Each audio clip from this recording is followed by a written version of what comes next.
네, 직업 심리학입니다. 21번입니다. 특성 요인 이론에 관한 설명으로 가장 적합한 것은 한번 내용부터 볼까요? 자신이 선택한 투자에 최대한의 보상을 받을 수 있는 직업을 선택한다. 요거는 아니고요. 개인적 흥미나 능력 등을 심리 검사나 객관적 수단을 통해 밝혀낸다. 여기서 나오네요. 특성 요인 이론하고 인간 중심하고 이렇게 비교를 해보면 되겠습니다. 인간 중심은 내담자 중심이고 특성 요인은 상담자 중심입니다. 그리고 인간 중심에서는 이 검사나 진단을 그렇게 중요시하지 않습니다. 그러나 특성 요인은 어떻게 하느냐 하면은 이 진단과 검사를 아주 중요시합니다. 그 다음에 또, 그러다 보니까 인간 중심은 내담자의 어떤 그 주관적 감정, 이런 것을 중시하고, 특성 요인은 진단이나 검사 위주로 하다 보니까, 이런 것을 어떻게 합니까? 객관적인 이러한 그 방식으로 접근을 한다.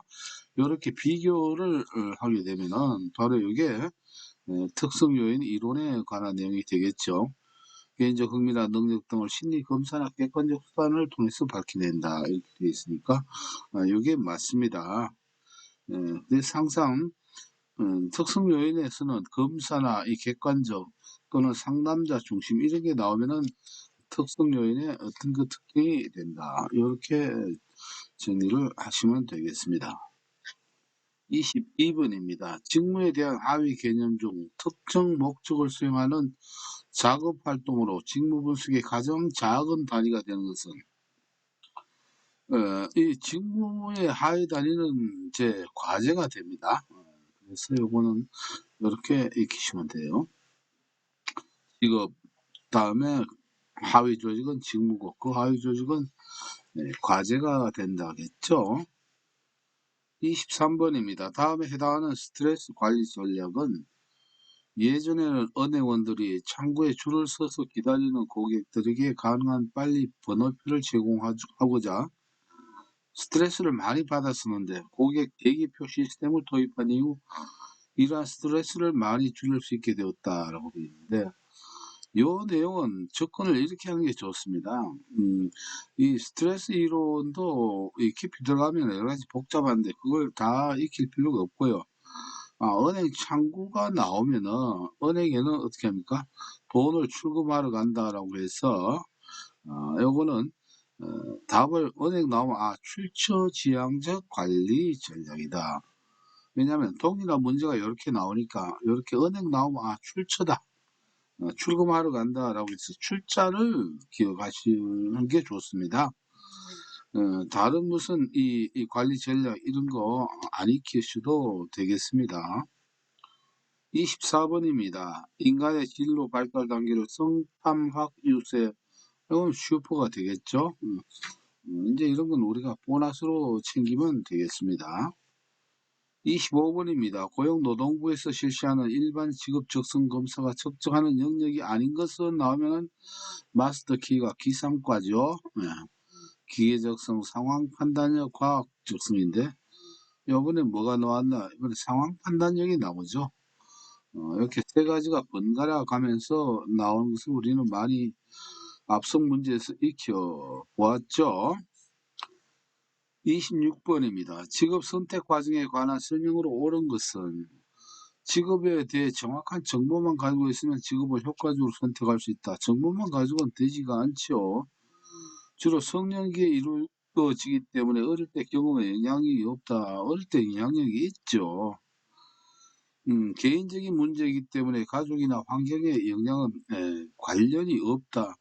이렇게 뭐 서로 관련이 없는 게 아니죠. 항상 이런 그 환경과 개인의 특성 간에 상호작용을 하는 것이니까요. 일생 동안 계속 이루어지는 과정이기 때문에 다양한 시기에 도움이 필요하다. 그렇죠?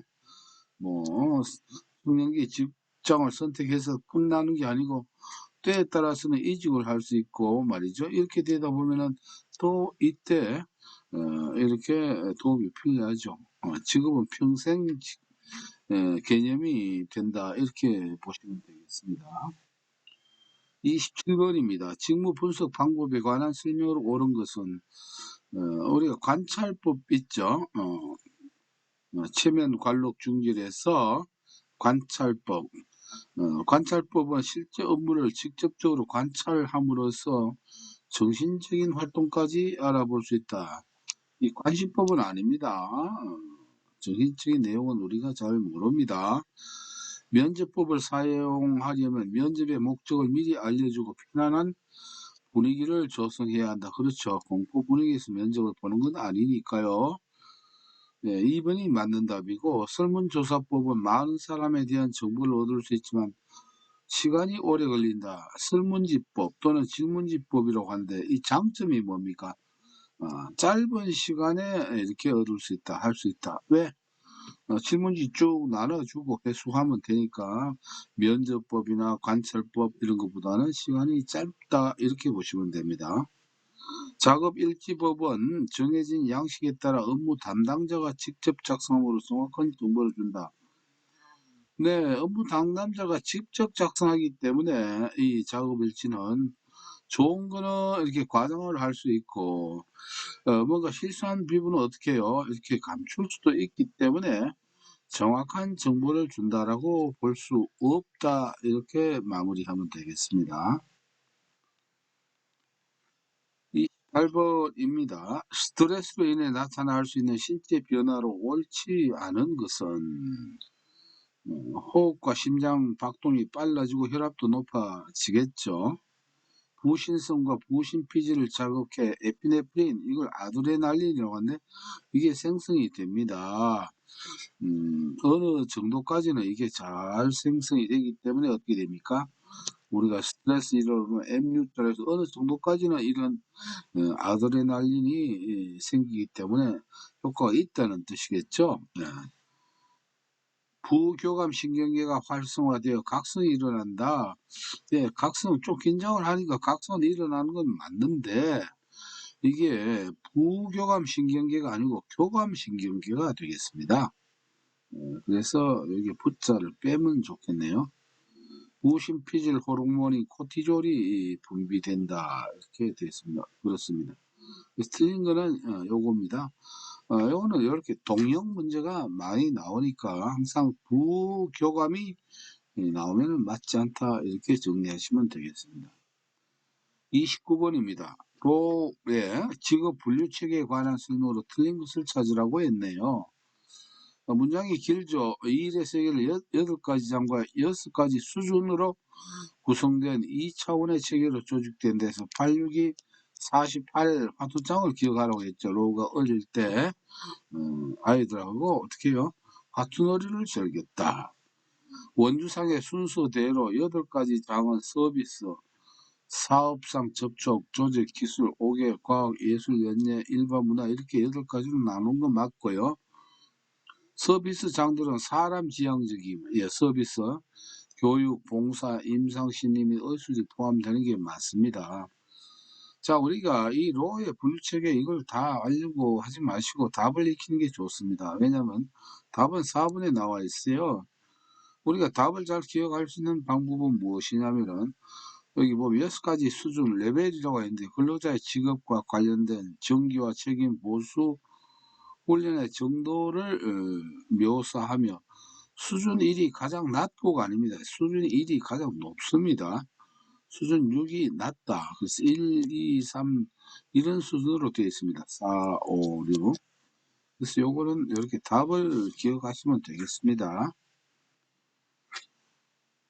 30번입니다. 기초 통계치 중 명명척도로 측정된 자료에서는 파악할 수 없고 서열 척도 이상의 척도로 측정된 자료에서만 파악할 수 있는 것은 했죠. 자, 우리가 서열 척도는 명명척도는 예를 들면 내가 시험을 쳤는데 뭐 5점을 받았다, 뭐 20점 받았다, 40점 받았다, 70점 받았다 이런 거예요. 내 점수기 때문에 단순한 점수기 때문에 내 20점이 뭐가 된다? 이게 몇 몇 등이다. 어, 전체 뭐 예를 들어서 뭐 50명 중에서 내가 30인지 아니면 35인지 이런 걸 잘 몰라요. 단순한 점수 가지고. 요것을 우리가 명명척도라고 하는데요. 그런데 이걸 서열로 나누면 뭐가 됩니까? 요 가운데가 내가 그 점수를 알 수가 있죠. 예, 점수를 쭉 이렇게 높은 점수부터 낮은 점수를 이렇게 나열을 시키면은 50명 같으면 어떻게 됩니까? 순서대로 배열을 해버리면은 25번째가 우리가 뭐다? 바로 여기 나오는 중앙치 가운데. 100명 같으면 52, 10명 같으면 52, 20명 같으면 12. 이렇게 중앙치를 알 수 있다. 그래서 서열 척도는 중앙치로 이렇게 기억을 해 주시면 되겠고요. 여기에 이제 원래 척도의 유형은 명명 척도가 있고 서열 척도가 있고 등간 척도가 있고 비율 척도가 있습니다. 그래서 뭐 여기에 깊이 들어가는 것보다는 서열 척도 중앙치 이게 아주 출제 빈도가 높습니다. 그래서 그렇게 이해하시고 참고로 이렇게 보시면 되겠습니다.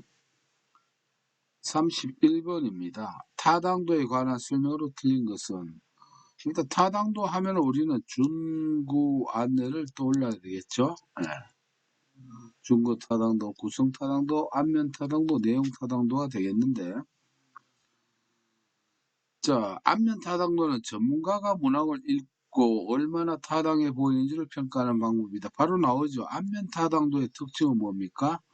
전문가가 아니고 피검자, 검사를 받는 사람들이 이거 이 시험이 맞네. 이게 직업상담사 시험이 맞네. 예를 들어서 이렇게 하는 거예요. 이거는 영어 시험인데 시험지 받아보고 이런 등등은 바로 전문가가 아닙니다. 그래서 이게 틀렸고요. 검사의 신뢰도는 타당도 개수에 영향을 주는 건 맞습니다. 신뢰가 있어야 타당도가 있으니까. 그러나 반드시 그런 것은 아니다. 이렇게 이제 보시면 되겠습니다. 구성 타당도를 평가하는 방법으로 요인 분석 방법이 있다. 우리가 구성 타당도에는 세 가지가 있죠. 90%가 당도다. 구성 타당도. 요수변이죠. 요수변은 요인 분석, 수렴 타당도, 변별 타당도가 되니까 요인 분석이 있는 것도 맞습니다. 예언 타당도는 타당도를 구하는데 시간이 많이 걸린다는 단점이 있다. 예언 타당도는 우리가 준거 타당도에 예동이 있죠. 준거, 거사를 준비하는데 예비 동작이 필요하다라고 해서 예언 타당도와 동시 타당도가 있죠. 자, 이 차이는 예언 타당도는 검사를 해서 예언이니까 나중에 알 수 있어요. 나중에. 그래서 예언이 되겠죠. 동시는 이거 시간이 너무 걸린다. 바로 알아보자 해서 바로 알아볼 수 있는 게 동시 타당도가 되지요. 자, 이래서 제가 그랬죠. 예언 타당도는 미래에 보는 점이고 동시 타당도는 바로 이렇게 알아보는 점이다. 이렇게 비유를 했던 적이 있습니다. 그래서 예언 타당도는 나중에 알아보니까 시간이 많이 걸린다는 단점이 있다. 이게 맞는 표현입니다. 답은 안면 타당도는 전문가가 아니고 검사를 받는 사람이 확인하는 것입니다. 32번입니다. 직업 적응 이론과 관련하여 개발된 검사 도구가 아닌 것은 우리가 직업 적응하면은 로퀘스트와 데이비스를 생각할 수 있습니다. 거기에서 검사 도구가 너 유대인이니? ISJD 이렇게 생각하면 됩니다. JD 여기다가 M자 붙이고 끝에 Q자를 다 붙이면 됩니다. MQ 그러면 MIQ 요 JDQ인데 원래 M자를 넣으면 되고 이거는 안 넣었네요. 여하튼 MJDQ 그 다음에 MSQ 이렇게 나오는 게 요게 세 개가 맞고 CMI는 크라이티스의 직업 성숙도 검사니까 요거는 해당이 안 되겠죠. CMI는 우리가 크라이티스만 익혀도 이거는 직업 적응 이론이 아니다라고 하는 것을 알 수 있겠네요.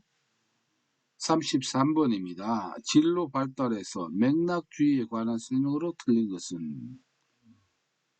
자, 우리가 뭐 맥락주의 이렇게 깊이 알지 말고 여기도 보면은 이론을 몰라도 상식적으로 답을 찾을 수 있으니까 맥락주의에 대해서 굳이 살펴보지 않으셔도 됩니다.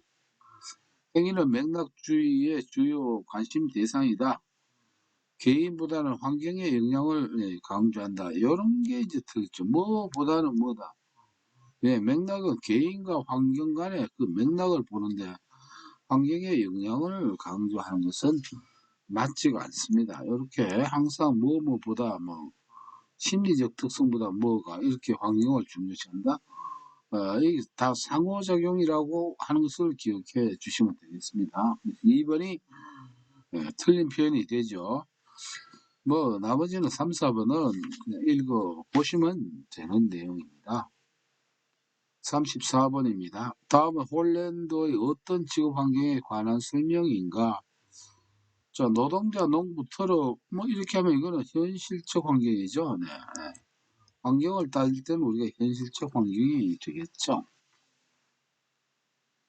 35번입니다. 다음 중 동일한 검사를 동일한 피검사 집단의 일정 시간 간격을 두고 2번 실시하여 얻은 검사 점수의 상관 계수에 의하여 신뢰도를 측정하는 방법은 우리가 이 신뢰도 측정 방법은 흔들어 보면 안다라 해서 반동검이죠. 반동검. 또 하나가 넷자가 하나 더 있습니다만은 즉 뭐냐면 반분 신뢰도, 동령검사 신뢰도, 검사 재검사 신뢰도, 내적 합치도 이렇게 되는데 자 여기 보면은 검사 재검사는 한 번 한 것을 나중에 다시 한다 이렇게 되는 게 이게 포인트예요. 다시. 네, 그래야 재검사가 되니까 검사하고 한 번 더 하니까 그래서 2번 실시한다라고 했으니까 그러니까 이거는 검사, 재검사 신뢰도가 되는 것입니다. 검사, 재검사 신뢰도에 초점이 바로 2번 한다. 나중에 즉 일정한 시간 간격을 두고 이것이 초점이 되겠습니다. 36번입니다.